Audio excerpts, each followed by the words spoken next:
Welcome home. We are WNST, AM 1570, Towson, Baltimore, and Baltimore Positive. We are going to be taking the Maryland Crab Cake Tour out on the road. I swear we're going to do this in April, but we have so much crap to get to. We have free agency. We have tampering. They took from us. We took from them. The Steelers took from us. Luke Jones joins us now. We're not even to like the start yet, right? Like all the fireworks happen beginning Monday morning and then Monday afternoon and then Tuesday morning. And then by the time like it rolls around that they actually start free agency, we all sort of know where everybody's going to be sitting, which makes the new world more interesting from your reportorial side. Yeah, it does. And while we're still going to find out some stuff at the 4 p.m. deadline, cuts around the league, potential trades. I mean, there have been some trades around the league that have been reported. They haven't been made official, but inevitably, if we've looked in recent years, you'll find some trades. So yeah, I wouldn't be shocked if there's something along those lines, even for the Ravens. Not that I've heard specifically, but you have to be prepared for anything. But in terms of the free agent movement itself, the first couple days, the first couple waves, yeah, you get to the official start Wednesday, 4 p.m. and there's inevitably a few jokes about, you'll see a video posted of the tumbleweed, just kind of rolling down the road. Lots going on, and cue up the inevitable king for a queen bad jokes and puns and cliches as it pertains to the Ravens. Patrick Queen out, Derrick Henry in, and just very exciting on that front, very interesting on both fronts, quite frankly. And as I wrote at BaltimorePositive.com, Ravens fans not happy to see someone defect to the Steelers, and I think from a WWE standpoint, from a You're pro dead wrestling to us, standpoint, is what Tiki Barber would say, right? Yeah, sure. And look, let's be clear, and we'll get to Derrick Henry because I think Ravens fans want to hear way more about that, but. Look, 3 years, $41 million for Patrick Queen. I think it's clear the market wasn't as hot for him as many anticipated, and sometimes that happens. So I don't think anyone, seriously speaking, should begrudge him for making a business decision on the heels of the Ravens gave Roquan Smith $100 million, and they said to Patrick Queen, we're not picking up your fifth-year option. So he has every right to do that, but from a football standpoint, from a pro wrestling standpoint, Patrick Queen just completed the heel turn. And I think it's funny because I think you go back at the history of the franchise, and look, I understand Rod Woodson played for both teams, but Rod Woodson had the 1 year buffer where he was in San Francisco. And let's face it, in 1998, Raven Steelers wasn't Raven Steelers yet. I mean, not even close. It took a few years of Woodson already being part of them Ravens. watching Woodson roll around with our ring, kind of, It was, but my point is we've never seen a player in his prime like this, a prime talent like this, defect from one to the other directly. So from a rivalry standpoint, and let's face it, we've talked about this a lot. Raven Steelers has lost a lot of steam in recent years, and a big reason why, beyond Ben Roethlisberger and Terrell Suggs and Ray Lewis and Troy Polamalu and all the different names riding off into the sunset, it's been Lamar Jackson not being on the field for, I think he's played in 3 of the last 9 Raven Steelers games. So the rivalry suffered. There's no question about that. Patrick Queen, who also doesn't shy away from a little bit of trash talk, from an entertainment standpoint, from a journalistic standpoint, I'm all for seeing a Raven become a Steeler or vice versa. So, it's fun in that way. Everyone knew he was leaving. So from a football standpoint, that was anticipated, but his destination certainly raised a few eyebrows. But I think for Ravens fans, where the excitement really lies is the imminent signing of Derrick Henry. And you and I debated it going back to the trade deadline last year, and we debated it even a couple days ago. But Eric DeCosta gets his man, and the Ravens have a legitimate, serious feature back, albeit one who's 30 years old, albeit one who's more expensive than they've been spending, money that they've spent at the running back position in recent years. And we'll see how it turns out. But just the sheer thought of Lamar Jackson and Derrick Henry in the same in the same backfield, doesn't you can't beat that in terms of excitement. There's no question. All right, so the Derrick Henry thing, you and I went up down the river, and I have been the Lamar hater, but I've been the pro Derrick Henry guy, the pro they need a better running back. And you have been they get 6 yards of carry. They can put anybody. They can put you back there, put John Riggins back there, put anybody. I don't think they assessed it that way based on how they spent money. And again, this speaks to me covering the team for 26 years and me sitting here the last 2 years and not knowing exactly what they're thinking, but reading the tea leaves and knowing the personalities, put a lot of thought into this. They put a lot of, what do we really need for Lamar? Where do we need help for Lamar? And as much as Kevin Zeitler sounded nice, it sounded pricey for them. As much as you and I are concerned about Ronnie Stanley and Morgan Moses, and they should be too, and who's going to play on the offensive line, I think there's the here and now of, hey, it's March. If we're going to get an established back, not Dalvin Cook at the end, not name any of the rest of the names. I mean, pick any of the names that they've rummaged out the last 3 or 4 years. I can't even remember them all. Who was the tall, skinny guy from the Raiders? Well, give me his name. Come on. Latavius Murray? Yeah, okay, yeah, there's one. So, I mean, we go through all these other sort of Melvin Gordon, right? I mean, I can't even name them all. None of them played. So, it really played well enough.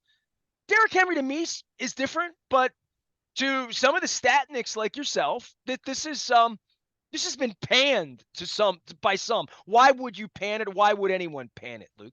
I mean, I don't think it's been panned. I think that's a little strong. I mean, look, what you said about some of the names you mentioned, and let's be clear. I mean, Latavius Murray was like their 5th or 6th option that year because they had already lost J.K. Dobbins, they had already lost Gus Edwards, they had already lost Justice Hill before the season even started. So some of that is they had a 1, a 2, and a 3. What do they have right now? If they had to go play this week without Derrick Henry, what do they have? I mean, they have an emphatic 1. I mean, look, I've never said I dislike Derrick Henry. I love Derrick Henry. He's been on my fantasy team. No. I'm not saying that. I'm not being flippant. I'm saying they didn't have a running back, and they didn't want to enter the draft and enter the summer with this being their situation. I mean, in a lot of cases, the way they move the football, Luke, it's just as dangerous as running around with Brashad Perryman and who's going to catch the ball. You know what I mean? Like, who's going to run the ball is important here. And it was Dobbins until it wasn't. And it's been a Band-Aid ever since to some degree. I mean, that Band-Aid ranked 1st in the league in rushing yards.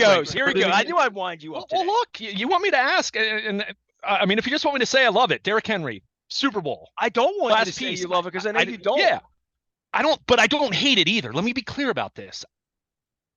I have viewed their running game in the aggregate, right? And with Lamar Jackson being the centripetal force, I mean, to your point, look at the motley crew of running backs that they've had at some points. Now, at other points, let's be clear, Gus Edwards, until last year, had averaged 5 yards a carry every year he was healthy, and has been extremely efficient. And I think if nothing else, maybe the fact that the Ravens spent what they spent on Derrick Henry when Gus Edwards went to the Chargers for 2 years, $6.5 million. That might have been an indictment on where they think Gus Edwards is at this point in his career. Because say what you want in terms of Gus Edwards never being a guy that's rushed for 2,000 yards like Derrick Henry did 4 years ago. But from an efficiency standpoint, from a yards per carry standpoint, from a success rate standpoint, Gus Edwards has been as efficient and productive as just about anyone. And again, understanding he hasn't had 250 carry seasons like Derrick Henry, but he's been extraordinarily efficient. So for the Ravens to say, all right, Gus, we love you, but goodbye, and he goes out and rejoins Greg Roman with the Chargers, and the Ravens go and spend not quite 3 times as much, but close to it on a running back who is, of course, better. I'm not saying Gus Edwards is as good or better than Derrick Henry. I'm talking in terms of the cost-effective part of this, the idea that anytime you spend on one position, there's a trade-off. And what are you not spending elsewhere? The point I'm making is I'm guessing this is as much about the Ravens not thinking much of what Gus Edwards is going to be in 2024 than, oh my gosh, we need to go get a feature back, because in the aggregate, with multiple backs, even with the injuries they've had, yards per carry ranking the last 5 years, first, fifth, third. Rushing DVOA the last 5 years, first, 12th, which that was the year that they lost all the running backs. And Lamar was hurt at the end of that season. Second, first. Rushing EPA, which is another efficiency metric. First, 11th, second, third. So Eric might say, let's keep it that way. Let's keep it first. Okay, fine. I mean, sure. But I guess my point is you've been able to be wildly productive spending next to nothing at the position. Is how much better is Derrick Henry going to make you than first in the league in rushing yards is my point. How much better is Derrick Henry going to make you than third in the league in yards per carry? I'll hear it being better, but boy, that's a high bar, right? I mean, if Derrick Henry rushes for 4.5 yards per carry this season, which isn't bad for him whatsoever, but you're spending a lot more to get that production than you did in the past. So that's the point I'm making. And at what cost? And you just mentioned, look, the Ravens have talked about wanting to rebuild their offensive line. That's not an easy thing to do. And if you're going to spend a lot more money on a running back, then that becomes even more challenging to do. So they have cockiness about being able to draft young players, though, on the offensive line. They do.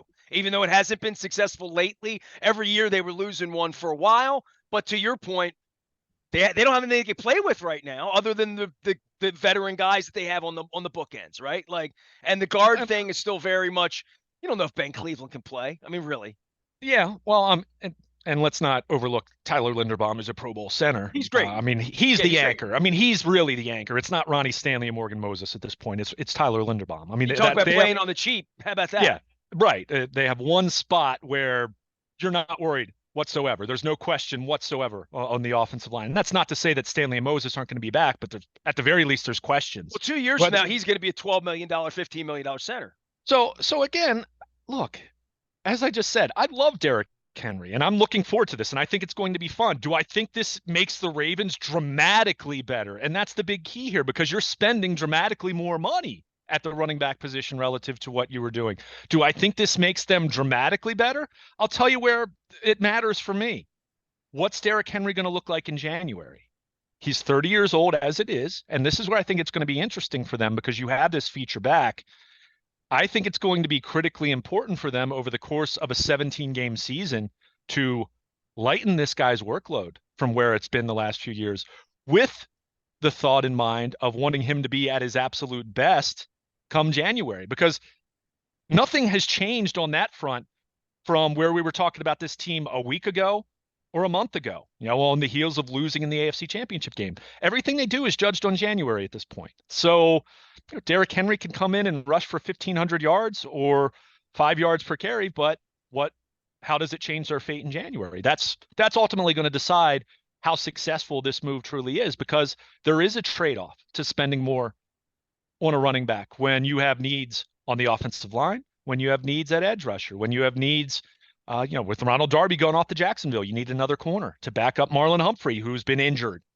So you go down the list of all the moves they make. And look, I saw a lot of people saying this on social media, that what else did you want them to spend on at this point? Well, we can't look at this in terms of player A for player B, right? In the same way that we could look at this and say, okay, well, is a $9 million 2024 investment better in Derrick Henry? Is that better than a $15 million investment in Odell Beckham last year? There isn't just one choice, right? I mean, there's lots of. Well, that was going to be my point. They just took part of that money, and I mean, it's the Lamar tax. I mean, I bet Lamar's in love with this idea. He should be.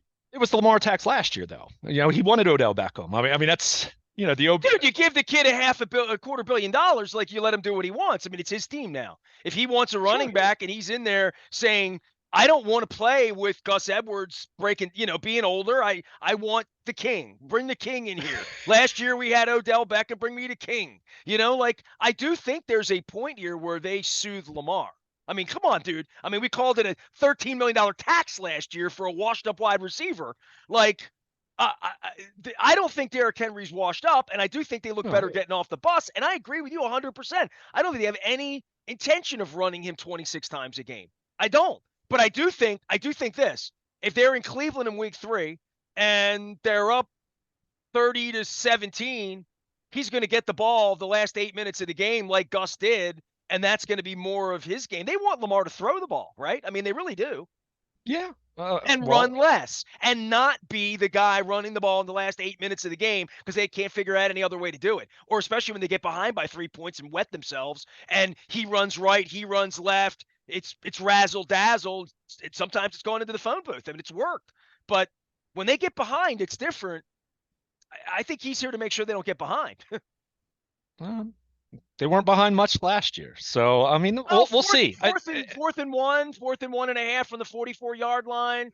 Gus They look Edwards like was outstanding in those situations over the last 5 years. I mean, there are even statistics that kind of prove he at times has been the absolute best short yardage back in football. So, well, he ought to help I'm, Herbert out in San Diego, right? I mean, and they paid him. oh, and again, this is where I go back to, for me, I don't know how much of it is really, oh my gosh, we need to have a dramatically better running back, as much as we're not sure what we saw from Gus Edwards in 2023, how that's going to translate to 2024. And we know he's a couple years removed from his knee injury, which was a really bad knee injury, mind you. And Gus Edwards is going to be 29. So he's not a spring chicken either. So I think a lot of this had to do with their projection on where he was at in his career.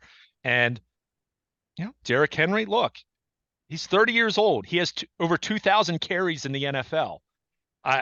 One of my arguments for not being inclined to do this, if it costs too much, was he's going to start declining at some point. Now, in fairness, I think people that just point to his yards per carry last year being lower are kind of selling short how bad the Tennessee offensive Yeah, I was line going to say they were was. terrible. Yeah. Yeah. I mean, it was really so when you look at his yards after contact and things of that nature, he still was among the best backs in football. But he's already an outlier in terms of defying that, right? In terms of defying and fighting off father time.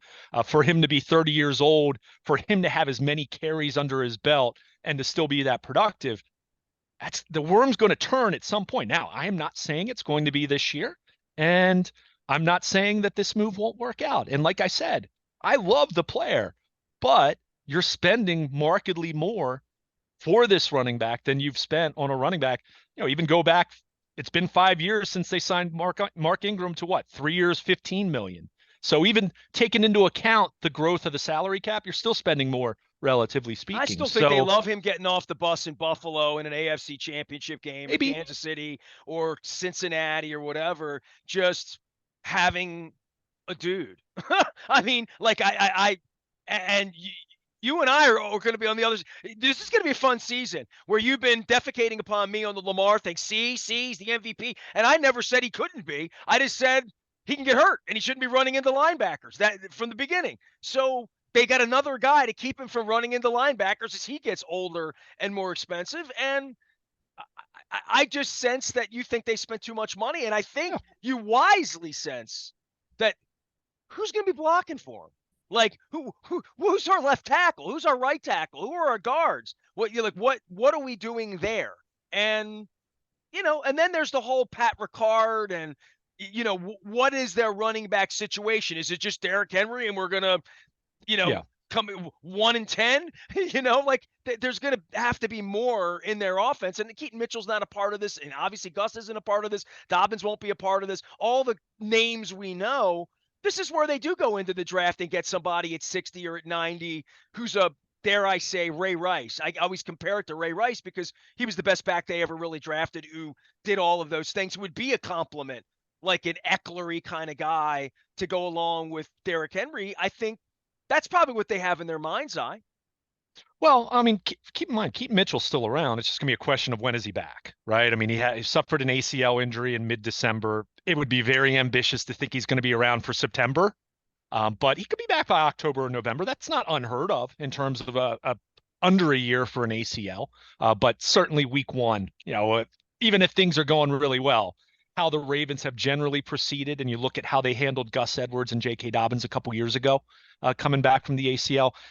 So look, and that's part of this, and that's where I want to be fair about this. I don't hate this move. It's looking at it through the lens of what's the trade-off, what's the opportunity cost here that you're missing out on in terms of adding other pieces or being able to keep Jadeveon Clowney, or you decided you're not keeping Kevin Zeitler, whatever it is. But in fairness, yeah, you look at their current depth chart, and in terms of healthy players, it's Justice Hill. Look, I love Justice Hill as a third down back, as a guy that can catch some passes out of the backfield, but as a number one back, of course not. So it was never a question for me, and this is where I want to be clear about this. This was never a question for me that you don't do anything at the position. It's just, what do you spend? How do you spend? Where are you targeting running backs? What skills are you looking for in doing that? And that's where, I might have gone a different route. For example, I'll give you a really simple one. Zach Moss, 2 years, $8 million. I think you look at some of his metrics and how he filled in for Taylor in Indianapolis. And by the way, Zach Moss ran against the Ravens all the way back in week 3. 2 years, $8 million for him. I think that has the potential to be one of the best deals that's signed in free agency. Now we'll see. But the Ravens are certainly getting someone who has a far more impressive pedigree than anyone else that was on the market. There's no doubt about that. Far more productive. He's set to eclipse 10,000 career rushing yards this year. I think he's like 500 yards away, and he's coming off of a very productive season. So, it checks all the boxes. Now, it is shocking nonetheless. I mean, to some degree, it's a shocking development that. I mean, look, I kidded around about this the last 2 trading deadlines, and you threw a wet blanket on it, and they go out and get Roquan Smith and give him a farm, right, a year and a half ago, and instead of getting a running back. That's what they felt like they needed then. And I think they assessed the market better than anybody to look at if a team's going to get rid of a player, if a team has a cap cut coming.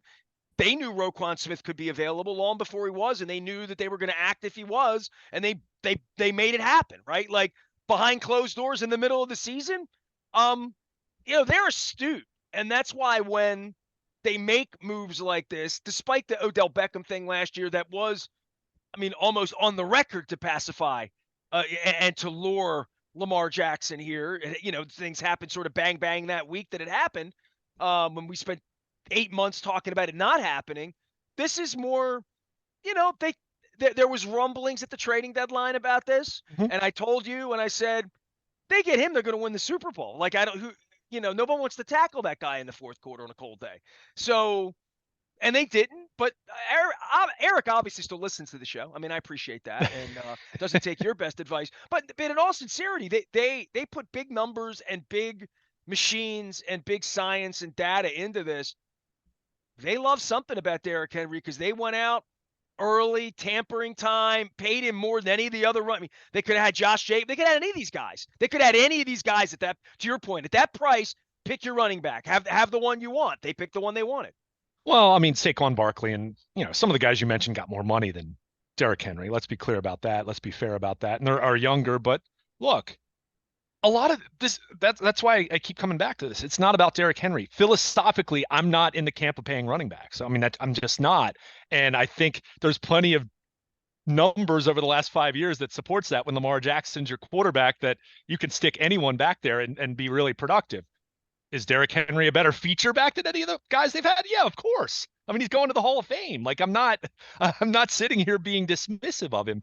But when you're spending, so you think he's going to the Hall of Fame? You do? Okay. Absolutely. Okay, cool. I don't think, he's got a 2,000-yard season. He's going to eclipse 10,000 yards. He's shown longevity in a.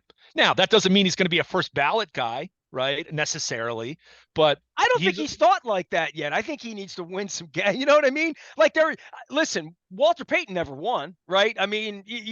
Barry Sanders never won till the end of his career. Adrian Peterson never won. Like, they didn't win. You know what I mean? Like, so. Emmitt Smith, all he did was win, right? Like, in our faces, the Franco Harris's and those guys. Derrick Henry's one of those guys. Like, yeah, dude, I'm Mr. Derrick Henry. I want to go get the Oiler jersey, even though I thought it was dirty. But I don't think of him in those. I think of him in the Hall of Very Good right now. But I think he still has some work, and that's interesting that he probably thinks he still has work, and he probably, hey, dude, I've been in Tennessee. We haven't had a quarterback. We got a goof for an owner. We had to put on old pajamas from Houston recently. Like, he's coming to a place that he's taken seriously too. This is another part of the Ravens recruiting players too. And like, he wants to come here.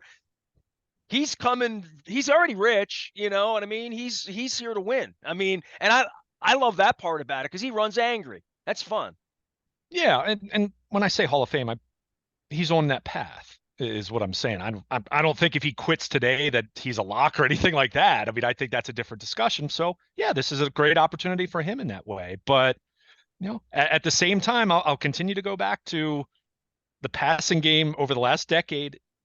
That's ultimately what matters most in January, passing the ball and defending the pass. Now, are there exceptions to the rule in certain playoff games with the elements being brutal and raw and things like that? Of course. What Of does he course. do for their offense for the passing game, in your opinion? Does he change anything? Um, he himself, no, because he's not a guy that has caught many passes out of the backfield. At least last year, and if you look at it, he typically hasn't been a guy that is in pass protection a whole lot as far as like third down situations, especially this past year. And they had a young back in Tennessee, so he came off the field some on third downs. But where he does help is stacking the box, things Play of that action nature. to me. Sure. Him and Lamar, is he getting it or is Lamar getting it? Sure. Either one's trouble for you. And if he tucks it and throws it over your head to Mark Andrews in single coverage because you got a bad matchup, hello, Zay Flowers, they have fast weapons. That would be my thought about it. Is I do think in the box, if you've got to tackle Derrick Henry, you got a different situation than trying to catch Keaton Mitchell. Yeah, sure. But I would also say they're coming from a place where they weren't bad at those things before. They were already really good at all those things. And that's what I'll keep coming back to. The standard here is going to be very high for me, Nestor. If Derrick Henry rushes for 4.3 yards per carry this year, then I'm going to say, okay, weren't the Ravens doing that in the past? And that's what what high for Odell Beckham to catch 35 passes for $15 million, right? You keep we knew that going in. We knew going in he wasn't. Those aren't the only two players in the league, is my point. Like we could keep talking about that trade, and you keep signing star players to appease your quarterback and appease the fan base. Are you really doing it to win, or did you do it to sort of make a nice poster? Looking good coming off the bus. I thought Odell Beckham was definitely that. I think and morale, and he's going to teach wide receivers and all that. This is we're going to kick your ass play, and I like that from a Ravens standpoint. I like this as a compliment to Lamar. I like it a lot. Okay, yeah. I mean, I don't dislike it. I'm just saying it's an expensive way of going about it at the running back position after years of spending nothing there that you could then spend elsewhere. And now they're going to have rookie guards. The offensive line. Now, and I'm glad you brought that up and it's not so much about the rookie thing. It's much more, we also need to understand what kind of runner Derrick Henry is. Because he's so big, people just think about it in terms of the box being stacked and running between the tackles, and he's really big and he's converting third and fourth downs. And look, he does those things. I'm not going to sit here and say he doesn't. But Derrick Henry at his best is running outside zone and having linemen who can get into space and occupy blockers and give him cutback lanes, and he can go nuts. We've seen him do it against the Ravens in the past. I mean, he is a guy that you want to be able to get him to the outside because he's still really, really fast. And that even was proven out last year, looking at some of the next gen stats. Big guys can't catch him and the small guys can't tackle him. So, he gets a one-on-one. In a lot of cases. I mean, that's how fast he is if you can get him to that point. So with their offensive line, I think this is where they're going anyway. And Tyler Linderbaum's a great example of this. Yeah, he can be physical, and I'm not saying he's not a physical player, but Tyler Linderbaum, some of his biggest highlights of last season and even going back to his rookie year was seeing him blocking downfield, seeing him move on the move. It's going to be imperative for them if they want to maximize Derrick Henry as a runner that they need to get more athletic on their offensive line. Now, easier said than done, right? I mean, and that's where I think it's interesting, even from the standpoint of talking about someone like Ben Cleveland, who I think many of us have viewed with the assumption that he's going to be one of their starting guards. He doesn't really fit that profile. So even there, in terms of what you want to do to optimize what Derrick Henry does as a runner, they still have some work to do on their offensive line. So I don't hate this. I don't love the price, though. I'm not going to shy away from that. And people are going to say I'm hating on it and I don't like Derrick Henry, and that's not true. I love Derrick Henry, but I didn't hate Odell Beckham. I just thought it was absurd. You know what I mean? Like, I didn't love that. Let's be clear, though. Like, let's not position this that I was in favor of that. I thought it was crazy to give Odell Beckham $15 million. It was the Lamar tax. I mean, but at the same time, I think a lesson that needs to be learned there, which I'll go back to what I said a few minutes ago. you've got to keep Derrick Henry fresh for January. Odell Beckham, remember, they managed him at times. He was actually, go back and look, he had a really good stretch from the second week of November through early December. He was really good for that 4 or 5 game stretch. And then what happened? He wore down and was a non-factor late in the season. So with any move they make, whether we're talking about Derrick Henry, whether we're talking about any pass rushers they're going to sign, any offensive linemen they're going to acquire, anyone they're going to draft, all the incumbents on this team, anyone who's coming back that re-signs with them, like Justin Madubuike, for example, it's all going to be judged on what they do in January. I mean, that's just where they are at this point. For me, I mean, Derrick Henry rushing for a bunch of yards in the regular season. I mean, in the aggregate, they've rushed for a bunch of yards every single year since Lamar. I think he's going to help them close games. So, well, you hope. And I mean, last year they did not have to close games very often. Let's face it. I mean, they had the top point differential and they blew teams out, especially in the second half of the season. But then they got behind once and they couldn't get, they fallen and they can't get up against the team that's capable. You know what I mean? Like those 3 weeks in January, to your point, are going to define who they are, and they better get to the third week. Yeah. But at the same time, if you're behind, you're not running the ball when you're behind, and people will right now are blowing a gasket thinking about the fact that they weren't behind by that much against Kansas City. Some of that was panicking and not being very good, and Lamar not being very good, right? I mean, is Derrick Henry the difference in beating the Kansas City Chiefs? Well, now you also have a diminished defense, and your offensive line has question marks. And what about wide receiver? Is Rashad Bateman going to take a step forward? So they still have other questions, So, is this the last piece for them to become a championship team? They've got other work to do. And that's my point here in terms of giving Derrick Henry what amounts to a 1-year, $9 million contract. And then we'll see in terms of 2025. That absolutely helps the running game. That's the no-brainer statement. But what's the trade-off? What's the opportunity cost here? How much better is your running game going to be? Because again, that's a very high bar. They were first last year. There's nothing higher than first, right? So, so that's where you kind of get into. This is Eric saying I'd like to stay there. Okay. But I'll still say that while Lamar Jackson being healthy is still the most pertinent, factor in that being true, because they've proven that they can run the ball with just about anyone at running back as long as Lamar is out there and healthy. So, we'll see. And again, I'll say this much: putting aside the cap, putting aside the salary and all the, questions there. I mean, you have Lamar Jackson, the greatest rushing quarterback in NFL history, and Derrick Henry, who's the best running back in the NFL over the last 7 years, and it's not even close. I mean, that's really fun and exciting. I mean, it's it an really all-star is. team. Yeah, I mean, it's fun and exciting. Now, can you ride that to the Super Bowl? You're still gonna have to throw the football. I mean, I'm not going to sit here and say you're going to turn the clock back. I mean, 2019, and even when they tried to do it a couple years ago, they turned back the clock, or attempted to anyway, in Greg Roman's last year, and we kind of saw how it turned out before, even before Lamar got hurt. So you still have to throw the football, and like I said, Derrick Henry with putting defenders in the box and play action and things of that nature, yeah, he's absolutely going to help immensely on that front. But they've also already been really good doing those kind of things, is my point. So, it just comes down to, for me, how much better is he going to make you relative to the fact that you are spending considerably more on a running back than you have in years.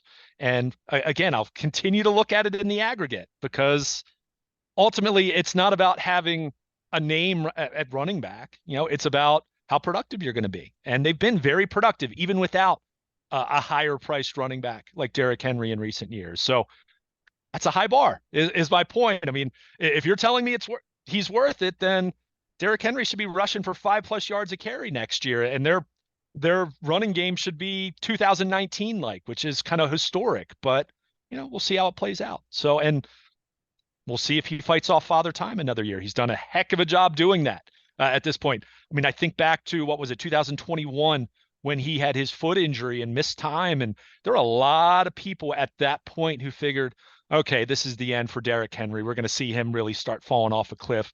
They've run him into the ground, 300+ carries a year, all of this. And, he bounced back and was still really, really good the last couple years. So, we'll see if he can do it again. The Ravens are certainly confident in betting on him doing it again. I'm not going to say he can't, but at the same time, this move ultimately will be judged in January. So I think it's going to be important for them to, yes, get production out of him and win games, because you have to get to January. But I think it's going to be of the utmost importance for them to keep what will be at that point a running back getting ready to turn 31 and another 200 plus carries under his belt for an outstanding career, to make sure that he's at his best then, because that's how they're all being judged at this point. No one cares about Pro Bowls and MVPs and regular season statistics and even the regular season win-loss record or even the division title. You need to get there. You can't go 7-10 and miss the playoffs, of course, but they're all being judged on what happens in January at this point. I mean, and last year just reiterated that big time. So if Derrick Henry can be at his best come then and help them win games, if it's 24 degrees and snowing or rainy or muddy or whatever the conditions, then it'll be well worth it. It'll easily be worth it. But again, it's a high bar because they've already had an outstanding running game, no matter how anyone wants to complain about who's been running the ball at given times. This is a tough one for the Nestor hates DaCosta and the Ravens because I've been nothing but brilliant in regard to them signing Derrick Henry. Luke Jones can be found out in Owings Mills. He can be found on the interwebs. He will be found in Sarasota next week as well, and then in Florida for the NFL owners meetings. Follow everything we're doing at Baltimore Positive. Got some fun stuff happening for our 25th anniversary in conjunction with opening day a couple of weeks from now. Been talking a lot of baseball. We're going to get a lot of football free agency in here this week. Luke's got you covered on the WNST tech service for anything that still happens. At some point, they're out of money, right, Luke? I am Nestor. We are WNST, AM 1570, Towson, Baltimore. Keep you abreast of all things football and baseball and Baltimore Positive.